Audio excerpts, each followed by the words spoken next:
మొదటి లోతేమో చీల మండలం, రెండో లోతేమో మోకాళ్ళు, మూడో లోతేమో మొల లోతు. ఈ మొల అంటే నడుము. ఈ నడుము యొక్క అనుభవము మనకు వాక్య అనుభవాన్ని నేర్పిస్తుంది. హల్లెలూయా.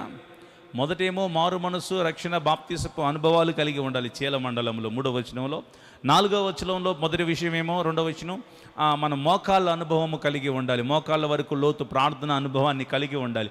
3వ విషయము మొల లోతు అనగా నడుము లోతుకి కలిగి ఉండేసరికి ఈ నడుముకి మనం ఎప్పుడూ కూడా ఏం కట్టుకుంటామయ్యా అంటే, చదవండి మీరు ఎఫెసీయులకు రాసిన పత్రిక 6వ అధ్యాయము 17వ వచనం. ఎఫెసీ 6:17. శిరస్త్రాణమును దేవుని వాక్యమును ఆత్మ ఖడ్గమును. ఖడ్గాన్ని ఎక్కడ ధరిస్తారు? ఎవరైనా పెద్ద కత్తిని ధరించాలంటే నడుముకి ధరిస్తారు, అంతే కదా? నడుముకి ధరిస్తారు. పోలీసు వాళ్ళు కూడా గన్ ఎక్కడ పెడతారు? నడుముకి. ఇప్పుడు వాక్యమును ఖడ్గం మనకి ఎక్కడ? ఇప్పుడు వాక్యం అనే ఖడ్గం నడుము లోతు అంటే మనకేం నేర్పిస్తుందంటే మనము వాక్యపు అనుభవాన్ని కలిగి ఉండాలి. దేవునికి స్తోత్రం.